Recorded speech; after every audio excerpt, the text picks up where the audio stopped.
What is up, everyone? JD here. I hope you're all doing well today. Today, I have another carry video for you guys. I am going to go over my top carried knives for the month of October 2021. Can't believe we're heading into November. It just blows my mind. I don't even know where October went.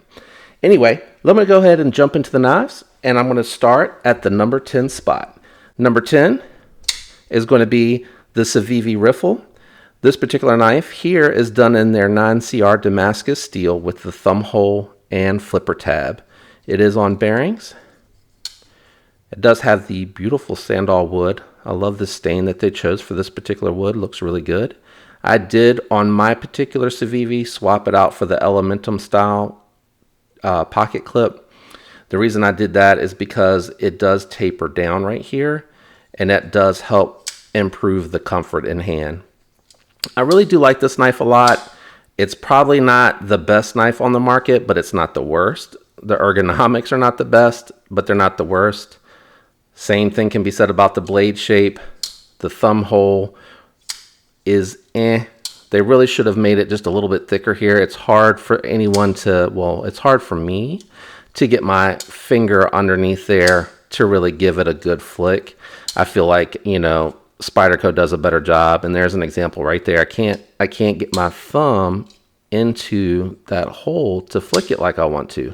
Now, on the other end of the spectrum, the fit, the finish, the quality of the materials, the combination of the Damascus and the wood, to me, look really, really good. I like that a lot. The other thing that I really will say is nice on here is this flipper tab. The way that they styled it, I know they did the opening to match the thumb hole, and I appreciate that.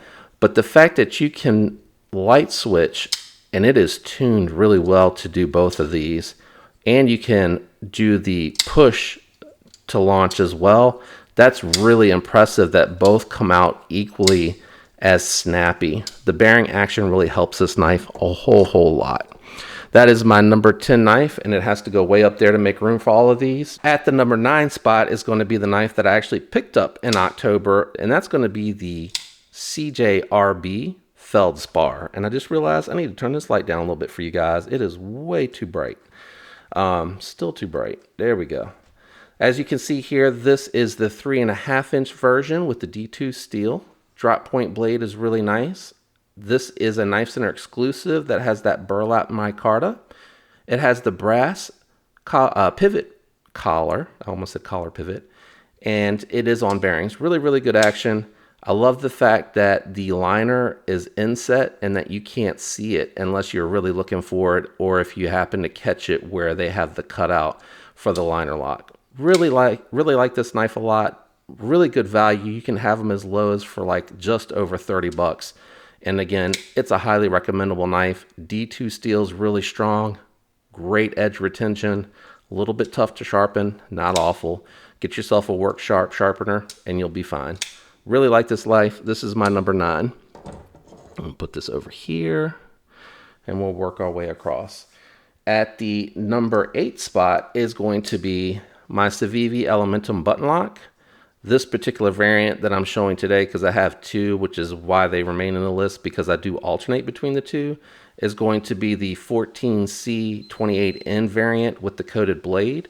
And this one here has the nice G10 handles. Only way to access this is with the button lock. You can open it, but you got to push the button and then open it and lock it into position, and you can close it the same way. But that kind of defeats the purpose, I think, of how they made this one. This still has that original clip that I mentioned earlier that I swapped out off of the riffle. And as you can see here behind my finger, and I'll zoom in so you can see that, this duckbill here points up really high, in my opinion. So that is number 8. At the number 7 spot, and I honestly thought it'd be a little bit higher, but I kind of think I know why the other knives on here are up higher on the list. That is going to be my ProTech Malibu, and I picked this one up a little bit later in the month.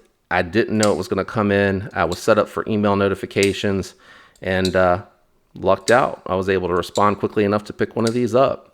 It is a flipper tab on bearings with aluminum scales, integrated back spacer and lanyard hole, meaning that it's all built into the piece that they sandwich together.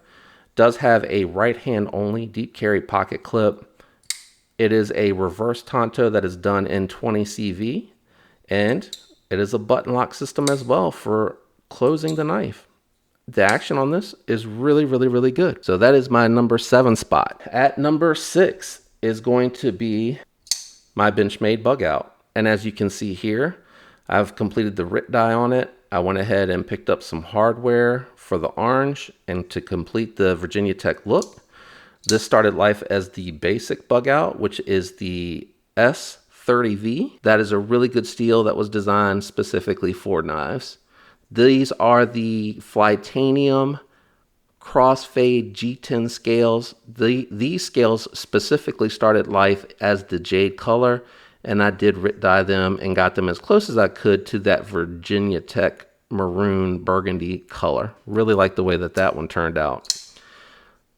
So that is my number 6 knife. At number 5 is my, you guessed it, Spyderco PM2. This knife, it's hard for me to step away from it for too long. I really just love this knife. It was my very first knife over $100. My very first expensive Spyderco, and it is just so much fun to fidget with. You can do all kinds of craziness with that. Carefully, of course. Always handle your tools with care. This is the Jade G10 scales from Flytanium. It does use the compression lock, the Lynch Northwest titanium deep carry pocket clip. I really like this. You almost don't even feel like it's there. Pacific Sun titanium hardware to complete the look of this knife. Really good action. Outside of cleaning it up and occasionally doing maintenance for oil, and I mean very rarely because this knife just performs so well, this knife is just super duper reliable. And that is my number 5. At number 4 is going to be my Hogue Doug Ritter. This one here is one of my weekend warriors. I break down boxes, cut into boxes, you know, just whatever I need it to do on the weekend. It's a really strong knife, 20 CV coated blade, drop point, G10 scales, no frills, and it does have Hogue's Able Lock, a deep carry pocket clip that is reversible, tip up only. This is just such a great weekend knife. I mean, it's a hard use, heavy duty knife. You can see it sticks out on my 2XL glove size hand. I don't know if that helps you frame of reference for the size, but you'll see when I stick it down here. It's a girthy knife. In the number 3 spot, no surprise to me on this one at all, because I picked this up a lot. It's going to be my Spyderco Smock.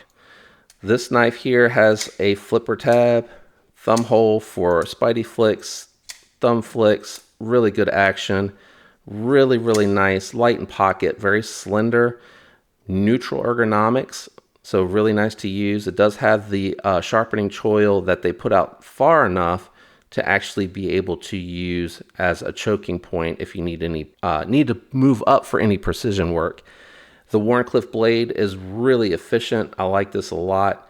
Button lock is very intuitive, and the looks overall are really nice. The factory one is in a S30V, which is the same steel that comes on the Benchmade Bug Out. This particular variant here has the M4 and it is coated. The base entry-level smock also has carbon fiber scales, so it has a very cool black and silver look, kind of like the Doug Ritter here. So this is my number 3 spot. I don't know, I put them here kind of awkwardly. Let me close some of these up so I can make some room, guys. Sorry. All right, number 2, which actually surprised me, but I think part of that is because I picked it up a lot to try to break it in more, because this particular knife requires more pocket time, more fidgeting to kind of break it into a good spot where it's not quite so hard on the fingers to use. But it doesn't mean it's not a good knife. And that is my Spyderco Manix 2. And it is really tuning in really nice. Here's another S30V knife to join the Bug Out, and again, the factory entry-level smock, which comes in S30V, which is a really good steel developed for knives. This particular model here is the G10 variant of the Manix 2. There is a lightweight with FRN, much lighter. This thing is 5 ounces. I did get the coated black blade. I thought it looked really good with the silver gold Spyderco and Spyderco logo and information on there. I do have the Flytanium titanium lock that actually feels much better because the jimping has just a tiny bit more bite to grip onto. So I really do appreciate that a lot. Really enjoyed this knife. Really, really awesome ergonomics. It rivals my PM2 for me as far as ergos. I think the Hogue probably has the best ergos, and I think that has to do with the thicker scales, thicker build of the knife and the contouring as to why I think that is probably my top favorite ergonomic knife for these folders. So number one is really going to come as no surprise whatsoever. I picked it up in September as an early birthday present for myself, and that is going to be my Rick Hinderer designed ZT-0562 with a titanium frame lock. This particular variant has the 20 CV steel on it. I really love the look of that grind. You have the grind lines in there so you can kind of see that still, giving it that raw look. And the action on this was really good, but I went ahead and picked up a set of taco bearings, and I mean, that knife just flies out of there. I don't know how well that comes out on the tape, but man, that sounds awesome.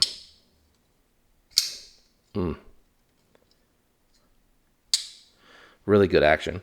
I love the ergos on this. It's tied for number one as my favorite ergonomic knife. It has all kinds of positions, feels really good in my larger hands, and it just locks up in the hands really, really nice. I have not been able, I'm on wait list, but I have not been able to luck out and pick up an actual XM18, which is what I really want to get from Rick Hinderer. But you can definitely tell his influence on the ZT-0562 for sure. Anyway, that is my top 10 carries for September 2021.